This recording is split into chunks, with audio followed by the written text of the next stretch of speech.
भूमिका केलेल्या आहे आणि पहिल्यांदा मी अशी एक नकारात्मक भूमिका करते. म्हणजे आईला जे अडथळे येणार आहेत आता सिरियलमध्ये, त्या अडथळ्यांपैकी एक अडथळा मी आहे. तर अशा पद्धतीचं पात्र मी पहिल्यांदा करते, त्याच्यामुळे खूप छान वाटतंय. कारण शीतलताई असं म्हणाली की ॲक्टरसाठी असे वेगवेगळ्या पद्धतीचे कॅरेक्टर्स करायला जर मिळाले तर ते खूप चॅलेंजिंग असतात, मजाही येते करायला. तर हां, तर शीतलताईच्या टीममधली मी आहे. आणि ही गोष्ट सतीश सर जसं म्हणाले की असं नाही होत की अरे असं कुठे घडतं आता, किंवा असं बघायला नाही मिळत काय वगैरे. पण मला असं वाटतं की हे आपल्या आजूबाजूलाच आहे.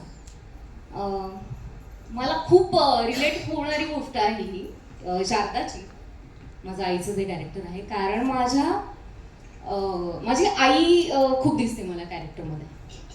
म्हणजे ही गोष्ट माझ्या घरातली आहे असं मी म्हणू शकेल. खूप जवळपास आहेत गोष्टी सारख्या. म्हणजे आईला शिक्षिका व्हायचं होतं, पण लवकर लग्न झालं आणि बऱ्याच कारणांमुळे ते शिक्षिका होऊ शकली नाही. खूप संकुचित विचारांचे वडिलांचे माझे आई बाबा होते, त्याच्यामुळे वडिलांचं काम असल्यामुळे ते खूप वेगवेगळ्या शहरात फिरत असायचे.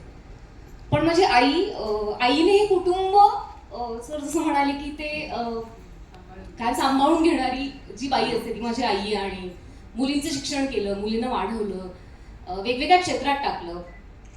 आणि आत्ता आईसाठी आम्ही काय करू शकतो, तर आईला जे करायचं होतं आधी ते आम्ही आत्ता आईला पुश करतोय, किंवा तिला आवडतंय आणि ती ही करते. ते तिला गाण्याचा क्लास आम्ही लावलाय, गाणं शिकते ती. तर वेगवेगळे नाटकं बघते. तिला नाटक बघायची खूप आवड आहे. सो दर रविवारी ती नाटक बघायला जाते पुण्यात. तर ही गोष्ट घरातलीच आहे, आपल्या आजूबाजूला घडती. आणि ती आई आपल्या घरात आहे, आपल्या शेजारी आहे, आपल्या आजूबाजूला आहे. तर त्याच्यामुळे मला अशा प्रोजेक्टमध्ये काम करायला मी खूप छान वाटतंय मला, आणि मजा येते. सगळ्या मुलांनी मिळून आता नाईकबाईंच्या बाबतीत पण हा विचार पुढे जाऊन करा. तिला काय आवडते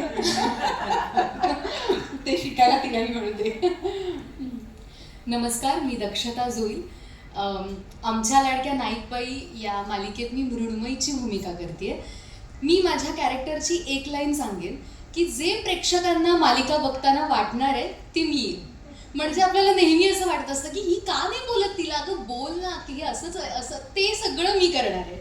म्हणजे प्रेक्षकांना जे म्हणतो ना आपण, एक दुवा आहे मी नाईकबाईंपर्यंत सगळे मेसेज पोहोचवण्याचा, की ती तिच्या आईसाठी एकदम स्ट्रॉंगली उभी आहे. तू तू भीड, तू लढ, तू सगळं कर, असं अशी मृण्मयी आहे. आणि मी तिचा राग करते. पण मृण्मयी म्हणजे मला हे कॅरेक्टर करताना आणखी आवडतंय. कारण म्हणजे आत्ताही जेव्हा प्रोमो बघितला तेव्हा मला बऱ्याच जणांनी असंच विचारलं की तू आम्हाला जरा वेगळी दिसलीस. कारण मी असं जे गोड आहे हे आहे अशीही नाहीये मृण्मयी. ती बेधडकपणे बोलणारी आहे. नानीशी तिचं एक कनेक्शन खूप छान आहे, किंवा भावंडांशी तिचं कनेक्शन खूप छान आहे. तिथे ती स्ट्रॉंग उभी राहणारी आहे. तर अशी ही मृण्मयी आहे. आणि तिचे फ्लेवर्स प्रत्येकांबरोबर कसे आहेत ते तर मालिका बघितल्यानंतर कळतील. या निमित्ताने मला एक गोष्ट सांगायची आहे की माझी आई शिक्षिका आहे आणि तिला जोईलबाई असं म्हणतात. त्यामुळे त्यांना म्हणजे शाळेत सगळे आमचे शेजारी पण जोईलबाई कसे आहात असं वगैरे सगळं आहे. त्यामुळे ते मला फारच रिलेट होणारी गोष्ट आहे. आणि टचवूड देवाच्या कृपेने आमच्या घरात असं म्हणजे जसं नाईकबाईंबरोबर आहे आता की मुलं तिला सतवतायत, किंवा नवरा त्या सगळ्या गोष्टींचं खापर तिच्यावर फोडतोय, त्या सगळ्या गोष्टी उलट आहेत. कारण माझे बाबा इतके माझ्या मम्मीला इतकी मदत करतात. म्हणजे अगदी कपडे सुकत घालण्यापासून सगळ्या गोष्टी, की तू ठीक आहे तुला उशीर होतोय ना, चल मी हे करतो, तू हे कर. त्यामुळे ती मी आणि माझी छोटी बहीण आम्हालाही सवय तशी लागली आहे. त्यामुळे त्यासाठी मी खूप ब्लेस्ड आहे असं मला वाटतं. आमचे लाडके जोईल बाबा लीप नंतर ते असं. पण मला वाटतं सतीश सरांना मला सांगायचे की असं बाबांवर पण एक कथा मालिका येऊ दे, की असे सपोर्ट करणारे बाबा आहेत काही काही घरांमध्ये.